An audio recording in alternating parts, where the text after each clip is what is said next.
Working as a pizza delivery driver might seem like a mundane job, but it can be unpredictable, especially when you're alone and driving around late at night. I thought I'd seen it all: rowdy parties, creepy customers, and questionable neighborhoods.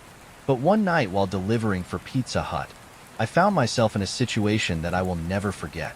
It was a typical Friday night, and the orders were coming in non-stop. The restaurant was buzzing with activity as I grabbed a delivery slip for a house on the outskirts of town. The address was unfamiliar, but that wasn't unusual. With the constant stream of new customers, I was always discovering places I'd never been before. What caught my attention, though, was the note attached to the order: "Deliver to back door. Do not knock on front door." I paused for a moment, frowning at the instructions. It wasn't the first time I'd encountered odd delivery requests. Some people were picky, and others just didn't want to wake their dogs or kids, but something about this one felt off. Still, I brushed it aside. The customer had already paid online, including a generous tip, so I figured it was just a quirk and headed out. The drive to the address was uneventful at first.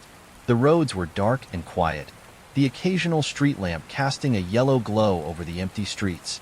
As I got closer to the address, the houses became fewer and farther apart, giving way to patches of dense woods. Finally, I turned onto a long gravel driveway that led to the house. The house itself was modest, a single-story structure with peeling paint and an overgrown lawn. The front porch light was off, leaving the house in almost complete darkness. I double-checked the address to make sure I was in the right place, then grabbed the pizza and walked around to the back, as the note had instructed.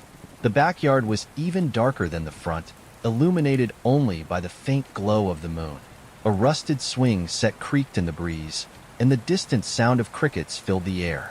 As I approached the back door, I noticed it was slightly ajar, the faint outline of a figure visible inside. "Hello? Pizza delivery," I called out, holding the box in front of me. The figure didn't respond. Instead, it stepped back into the shadows, disappearing from view. My gut told me something was wrong.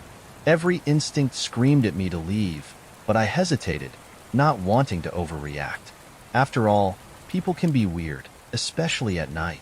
Maybe they were shy or distracted. Your pizza?" I called out again, my voice wavering slightly. Still no response. That's when I noticed movement in the corner of my eye. I turned quickly, catching a glimpse of someone, or something, lurking near the tree line at the edge of the yard. They were just standing there, barely visible in the darkness, watching me. A wave of unease washed over me. My hands tightened around the pizza box as I took a step back toward my car. "Hey, if you don't want the pizza, I'm leaving," I said, trying to sound confident. The figure in the trees took a step closer. I didn't wait to see what would happen next. I turned and bolted toward my car, the gravel crunching loudly under my feet. As I reached the driver's side door, I heard heavy footsteps behind me, growing louder and faster. My heart was pounding as I yanked the door open and threw myself inside, locking it just as something slammed against the window. It was the figure from the backyard. A man, his face contorted in anger. He pounded on the window with his fist, shouting something I couldn't understand. In the dim light, I could see a glint of metal in his other hand, a knife. Panic surged through me as I fumbled with the keys, finally starting the car. The man pounded harder, his face inches from the glass. I slammed the car into reverse, the tires spinning in the gravel as I sped backward down the driveway. As I reached the main road, I glanced in the rearview mirror, expecting to see the man chasing after me. Instead, I saw the faint glow of headlights in the distance, coming up fast. My stomach dropped as I realized he was in a truck, following me. I pressed the gas pedal to the floor, my car racing down the empty road. The truck stayed close behind, its headlights blinding me in the mirror. My mind raced as I tried to think of what to do. There were no police stations nearby, and I was too far from the restaurant to make it back quickly. That's when I remembered a gas station a few miles ahead. It was small and usually quiet, but it had bright lights and cameras. I veered onto a side road, hoping to lose the truck, but it stayed right on my tail. By the time I reached the gas station, the truck was practically on my bumper. I pulled into the lot, skidding to a stop near the pumps. The station was deserted, but the bright fluorescent lights gave me a sense of safety. The truck pulled in behind me, stopping a few feet away. For a moment, everything was still. Then the driver's door opened, and the man stepped out, still holding the knife. "Stay in the car," I muttered to myself, my hands gripping the steering wheel. The man took a few steps toward my car, but before he could get any closer, another car pulled into the lot. It was an older sedan, driven by a middle-aged woman who looked confused as she parked near the convenience store. The man hesitated, his eyes darting between me and the woman. After a tense moment, he turned and got back into his truck, speeding away without another word. I sat there for what felt like forever, my hands trembling and my heart racing.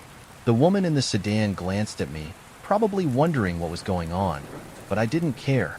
I was just grateful she had shown up when she did. When I finally felt calm enough to drive, I headed straight back to the restaurant and reported everything to my manager. The police were called, and I gave them a description of the man and his truck, but as far as I know, he was never caught. To this day, I can't shake the feeling that I was being set up. The odd delivery instructions, the man in the backyard, the figure in the trees. It all felt too deliberate, and I'll never forget the look in his eyes as he pounded on my window, knife in hand. Working late at night comes with risks, but that night taught me to trust my instincts and never ignore the feeling that something isn't right. This terrifying encounter serves as a reminder that even seemingly mundane jobs can lead to unexpected and dangerous situations. Always stay aware, and always trust your gut. When you're a pizza delivery driver, you see all sorts of strange things. It comes with the territory: awkward customers, bizarre houses, and the occasional prank order. But there was one delivery that stood out from all the rest. A night that made me question everything I thought I knew about people. It was a slow Wednesday evening at the Pizza Hut where I worked, and the usual dinner rush had come and gone. Just as I was starting to think the night would drag on uneventfully, a delivery order came in for a house I didn't recognize. It was on the edge of town, past where most of the residential neighborhoods ended and the woods began. The address wasn't the only thing that caught my attention. The instructions attached to the order were odd. Knock twice and wait. Do not leave pizza unattended. I've had strange instructions before, people who didn't want their doorbell rung or who insisted on exact change, but something about this one gave me a weird feeling. Still, the job was straightforward enough, and I grabbed the order and headed out. The drive to the house was uneventful at first. The streets were quiet, and the sky was a deep navy blue as the last traces of daylight disappeared. But as I got closer to the address, the streetlights became fewer and farther between, leaving long stretches of road shrouded in darkness. The house was isolated, sitting at the end of a gravel driveway that cut through a patch of dense woods. It was an old two-story structure with peeling paint and darkened windows. The only sign of life was a dim porch light that flickered every few seconds, casting strange shadows across the yard. I parked near the house and grabbed the pizza, the sound of my footsteps crunching on the gravel breaking the eerie silence. As I approached the door, I noticed something odd. The curtains in the windows were pulled tightly shut, but I could feel eyes watching me from behind them. I knocked twice, as the instructions said, and waited. For a long moment, there was no response, just the faint rustling of leaves in the wind. Then, the door creaked open, and a man stepped into view.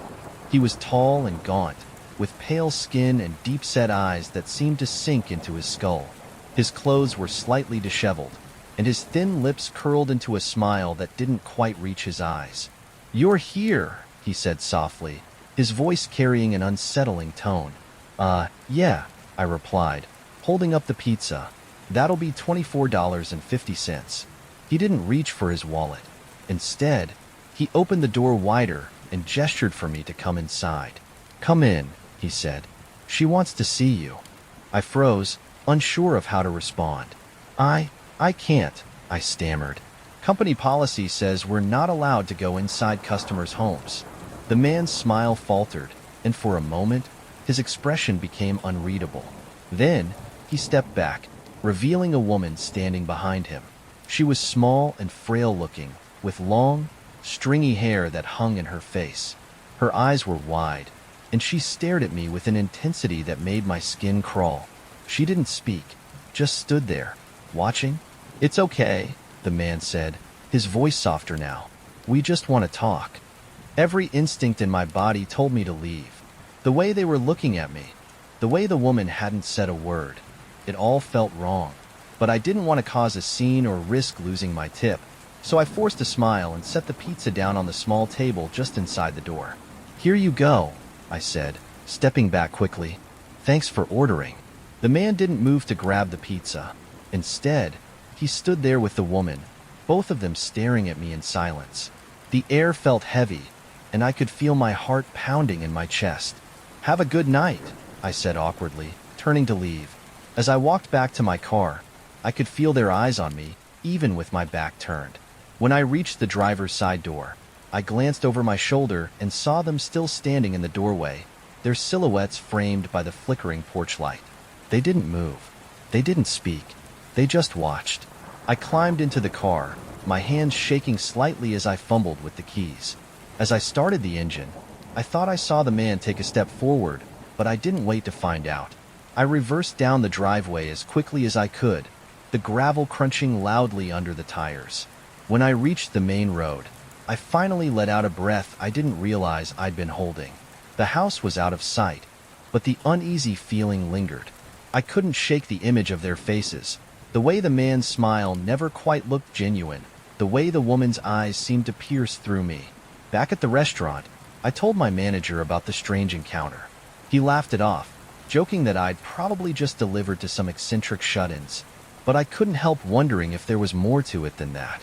The next day, I looked up the address, curious to learn more about the house. What I found made my blood run cold.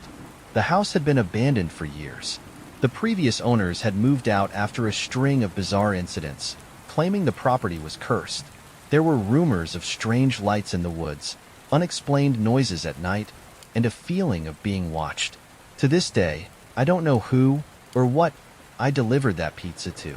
The memory of that night still gives me chills, and every time I think about it, I wonder if I narrowly escaped something far more sinister than just a creepy couple. This eerie story reminds us that even the most ordinary jobs can lead to encounters with the unknown. Trust your instincts, and sometimes it's okay to leave the pizza at the door. Working as a pizza delivery driver, you learn to expect the unexpected. Strange customers, creepy houses, and even the occasional prank are just part of the job. But one night, I found myself in a situation far more dangerous than anything I could have imagined. A delivery to a house that I'm convinced was a trap. It was a Friday night, one of our busiest nights of the week. The orders were coming in fast, and the stack of delivery slips on the counter seemed endless. I had already done 4 runs that evening, and I was just about to take a break when my manager handed me another order. Got one more for you before you clock out, she said, passing me the slip. I glanced at the address and frowned. It wasn't one I recognized, and the location was listed as being on the outskirts of town, in an area mostly surrounded by farmland and woods. The note on the order said, "Deliver to the back door. Don't knock on the front door." I hesitated for a moment. Instructions like that always made me uneasy, but the customer had already paid online, and it wasn't unusual for people in rural areas to have quirky preferences. With a shrug, I grabbed the pizzas and headed out. The drive to the house was uneventful at first. The main roads were well lit, and the hum of my car's engine was almost soothing as I drove through town. But as I got closer to the address, the streetlights became sparse, and the houses were fewer and farther apart. Eventually, I turned onto a gravel road surrounded by dense woods on either side. The house came into view about a mile down the road, illuminated only by the glow of my headlights. It was a small, run-down place with peeling paint and a sagging roof. The front yard was overgrown with weeds, and the driveway was littered with junk. Rusted car parts, old tires, and broken furniture. I parked near the side of the house and grabbed the pizzas, my footsteps crunching on the gravel as I made my way to the back door. The night was eerily quiet, the only sound the faint chirping of crickets in the distance.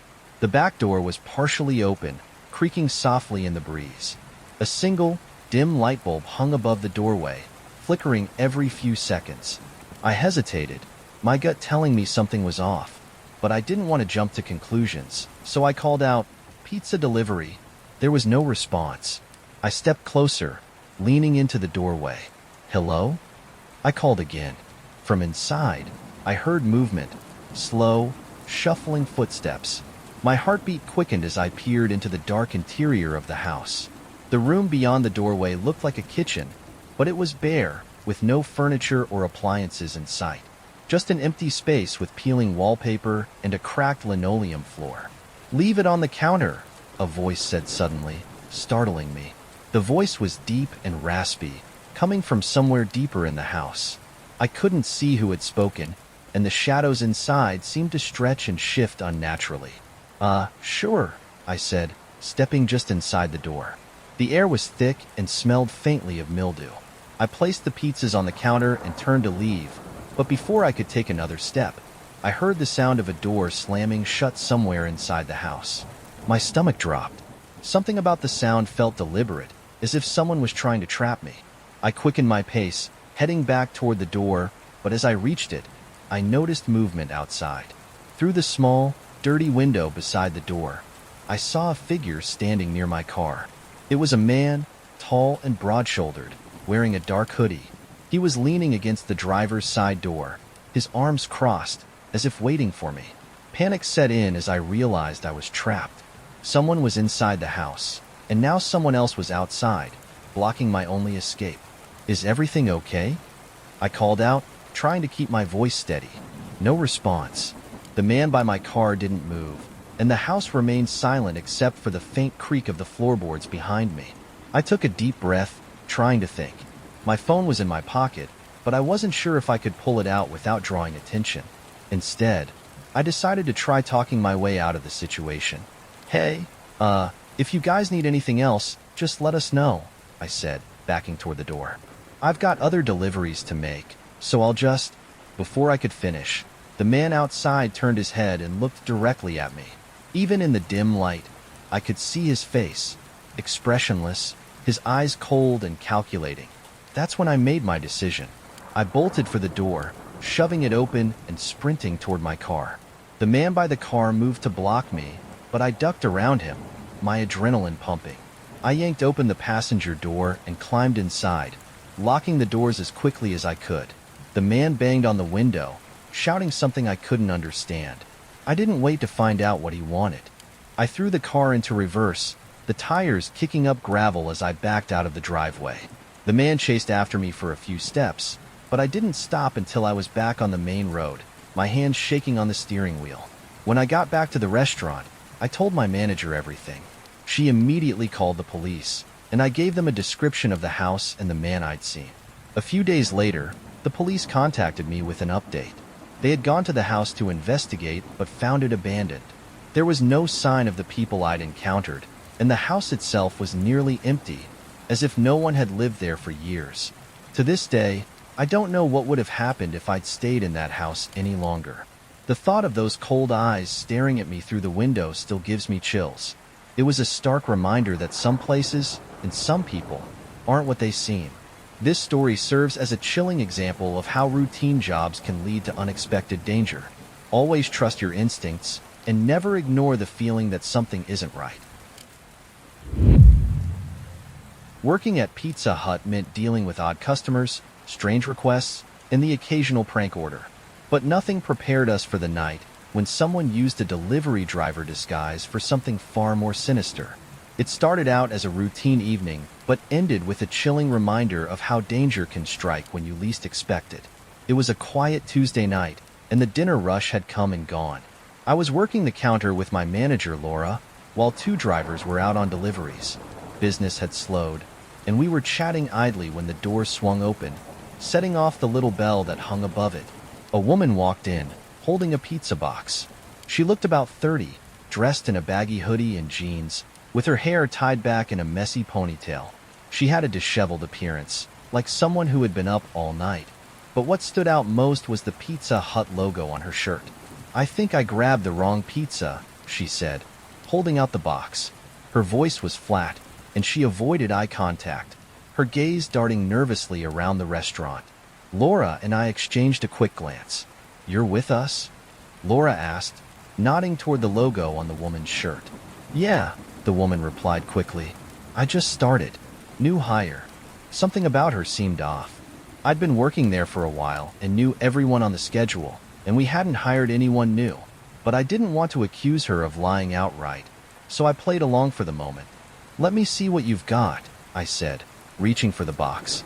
The woman hesitated for a moment, then handed it to me.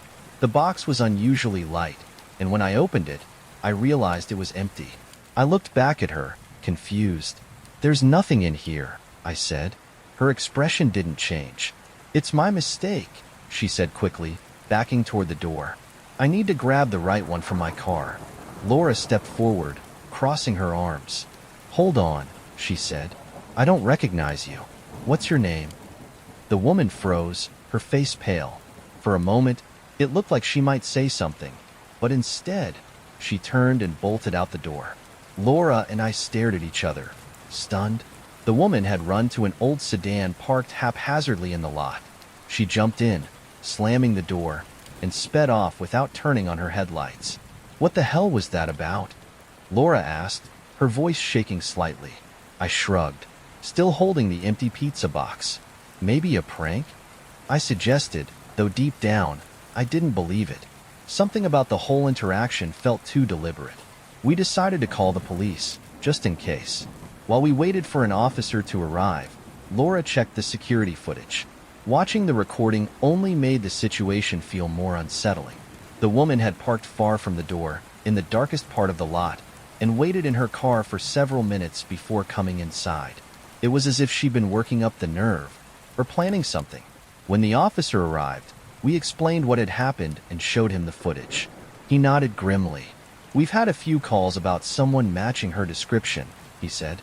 There's been some suspicious activity around town, attempted break-ins, cars being tampered with. She might be casing places. The idea sent a chill down my spine. What if she hadn't been alone? What if she had been trying to distract us while someone else slipped into the back? I glanced toward the kitchen, suddenly feeling vulnerable despite the officer's presence. Let me take a look around, the officer said.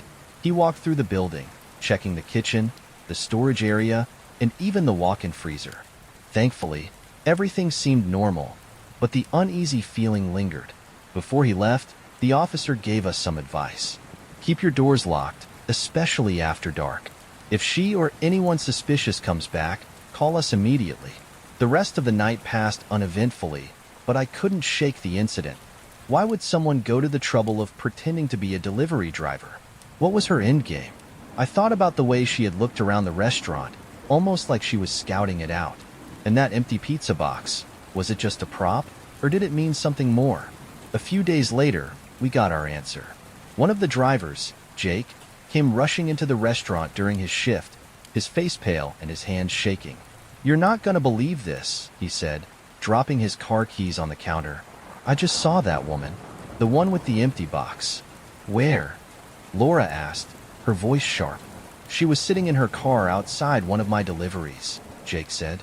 I didn't notice her at first, but when I came out, she was watching me.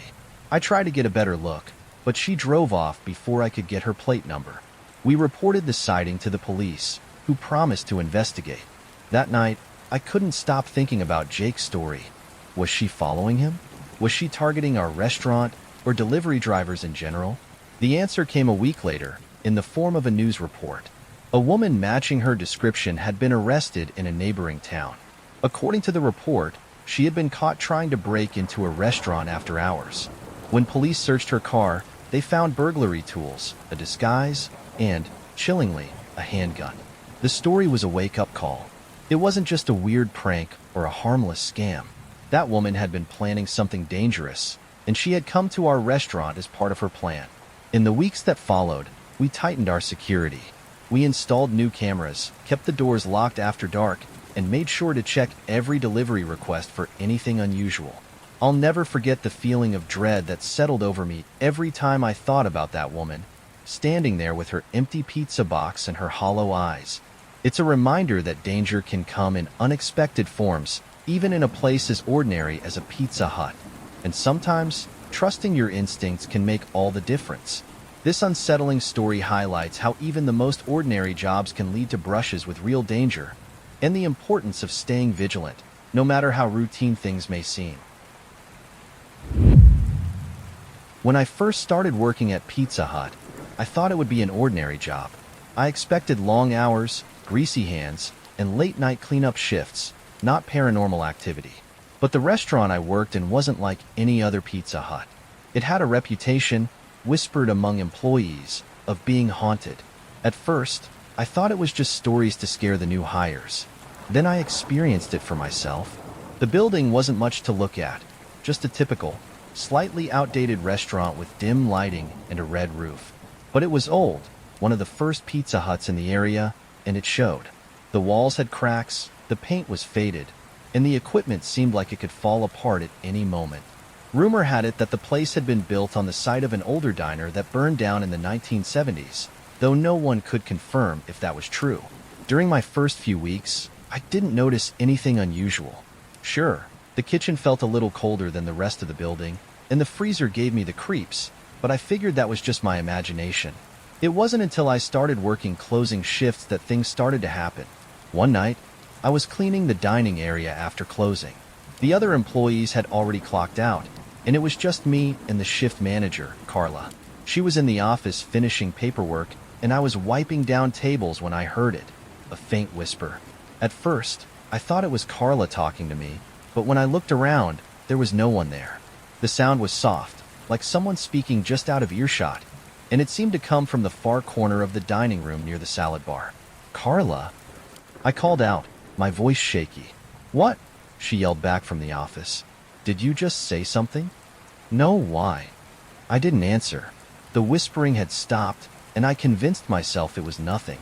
Maybe the sound of the air conditioning, or my own tired mind playing tricks on me. But as I moved to the next table, I felt a chill run down my spine. Over the next few weeks, more strange things began to happen. Sometimes, when I opened in the morning, I'd find chairs moved around or tipped over. The lights in the kitchen would flicker, and once, the ovens turned on by themselves. Carla joked that the place had a mind of its own, but I could tell she was just as freaked out as I was.